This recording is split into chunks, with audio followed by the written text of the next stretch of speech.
Hello everyone, this is Jen and I make useful English Lit study videos on Shakespeare, poetry, fiction, literary devices and more to help you get top grades in the subject. So if this sounds like exactly what you need, then make sure you hit the subscribe button below so you don't miss out on any of my weekly top grade study videos. Now, following my previous video on 3 of the most important quotes by Juliet, this is the Romeo version. So compared to Juliet, whose most significant lines are largely concentrated in Acts 2 and 3, Romeo's are somewhat more spread out across the play. So in this video, I'm going to be looking at 3 of the most important Romeo quotes from Act 1, 3 and 5. As usual, there will be analysis on style, syntax and structure, and of course, how they achieve Shakespeare's thematic and dramatic purpose. Oh, she doth teach the torches to burn bright. It seems she hangs upon the cheek of night like a rich jewel in an Ethiop's ear. Beauty too rich for use, for earth too dear. So shows a snowy dove trooping with crows, as yonder lady over her fellows shows. The measure done, I watch her place of stand, and touching hers, make blessed my rude hand. Did my heart love till now? Forswear it, sight, for I never saw true beauty till this night. Now, this speech marks Romeo's reaction upon seeing Juliet for the first time at the Capulet ball. Supposedly still in the throes of agony over his unrequited love for Rosalind, Romeo here shows an about face as he is enchanted by Juliet's beauty, and he promptly proceeds to forget about his original crush.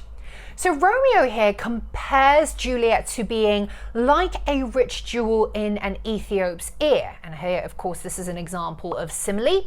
And he also compares her to a snowy dove trooping with crows. And here, this is an example of metaphor.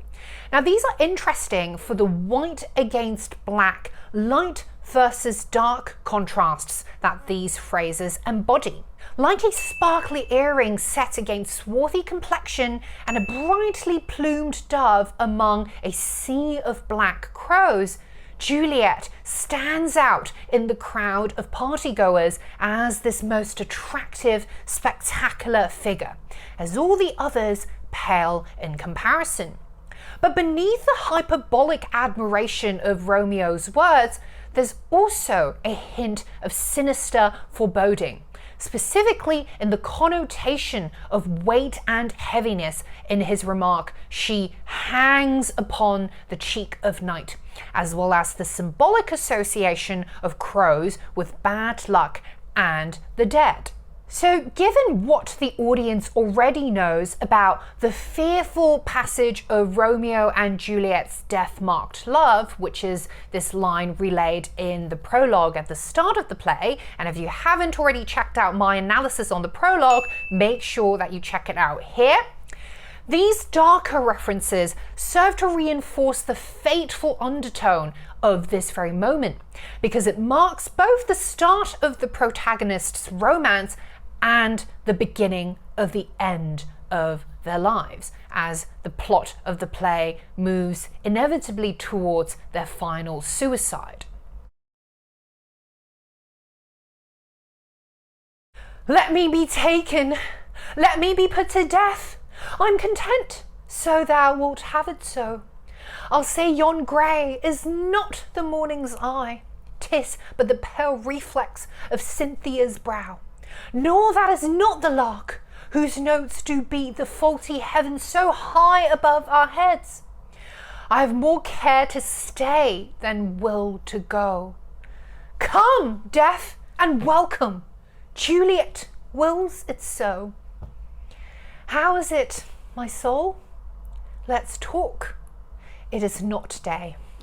By the way guys, I'd massively appreciate it if you could hit the thumbs up button below, subscribe to my channel and switch on that bell notification if you find this video helpful so far. This would really help me carry on making these useful English Lit study videos so that you can get top grades in the subject and we can inspire more people to enjoy the study of literature.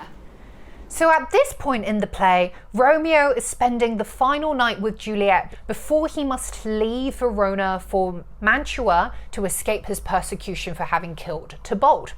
So the lovers are obviously loath to part one another as they argue over whether it's really time for Romeo to go, if it is still too dark and the nightingale is singing, or if dawn has already broken and it is instead the lark that is at song, which marks the start of the day.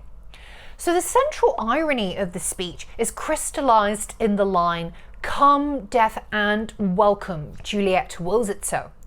While Romeo means that Juliet's insistence on him to stay with her will jeopardize his life, because of course he has to escape from Verona before the Capulets find him, he claims that he is actually willing to die if that means fulfilling Juliet's wish. But at the end of the day, he will indeed be put to death indirectly by Juliet, as her self-induced coma misleads him into believing that she has already died, and therefore he has no reason to live either. At the antimetabole of "come, welcome" creates a bookmarked syntactical structure, with the encircled pattern bringing to mind the idea of closure, albeit of the emotional sort that is echoed in Romeo's stoic resignation of "let me be taken, I'm content, if so thou will have it so." Another interesting stylistic device in the speech is the apophasis, which is the act of mentioning something by claiming to not want to mention it. This is reflected in Romeo's remark that "I'll say yon grey is not the morning's eye, nor that is not the lark," etc., etc., which suggests both a mindset of willful denial about reality, it is not morning yet, even though I know it is not the lark that is singing, even though it is obvious the lark, and it also suggests a conscious awareness of the grim truth about their doomed love. The extravagant allusion to the moon goddess Cynthia's brow and the whimsical exaggeration of the lark's "notes do beat the vaulty heavens so high above our heads" also suggests that there is in fact a wide gap between the lover's ideal and their reality. It is not day, Romeo claims in the seemingly matter-of-fact tone, but the implication is of course that he wishes it were not day, as the arrival of day will signal that it is his time to bid Juliet farewell and leave her. How oft, when men are at the point of death, have they been merry, which their keepers call a lightning before death. Oh, how may I call this a lightning? O my love, my wife, death, that hath sucked the honey of thy breath, hath had no power yet upon thy beauty. Thou art not conquered. Beauty's ensign yet is crimson in thy lips and in thy cheeks, and death's pale flag is not advanced there. Tybalt, liest thou there in thy bloody sheet? Oh, what more favour can I do to thee, than with that hand thy cut thy youth in twain, to sunder his that was thine enemy? So I really don't think there is a better example of dramatic irony in all of the play than this moment, right? Because Romeo here is looking at Juliet's body, which is asleep, and thinks that she has already died, when the audience of course knows that she's actually in this deep stupor from having taken Friar Lawrence's sedative potion. So Romeo's poetic lament about death here would be a great specimen of eulogistic grief had it not been for the incredible irony of his ignorance, which only reinforces Romeo's rash, clouded thinking at this point in the play. Military imagery is prevalent in this speech. For example, with the personification of death as this heartless warrior who, despite his efforts, hath had no power yet upon Juliet's beauty, and not conquered beauty's ensign yet, which is still crimson in Juliet's lips and cheeks. So having just killed Paris, Romeo is still very much trapped in a combative, hot-blooded state of mind. And this blinding rage of his may be precisely what contributes to his tremendous error in judgment about Juliet's true condition, which is that she is not actually dead. So the tragic irony hinges on Romeo having just killed his romantic enemy, which is Paris, who was about to marry Juliet, and this should supposedly clear a final obstacle in their thorny path to blissful consummation. But the anger from Romeo's murder of Paris so clouds his sense and sight that he ultimately puts an end to all possibility of a happy love with Juliet, because he kills himself first and then indirectly also kills Juliet by creating the disastrous circumstances for their misunderstanding to come to a head, because Juliet will then shortly after this moment wake up and see Romeo having actually died. So in fact, it almost seems as if Romeo desires death when he exclaims, "How oft when men are at the point of death have they been merry," which their keepers call a lightning before death. The word lightning alludes to the sudden epiphany of spirit that people sometimes feel towards the end of their life, perhaps relieved by the thought of no longer having to shoulder all of these worldly burdens.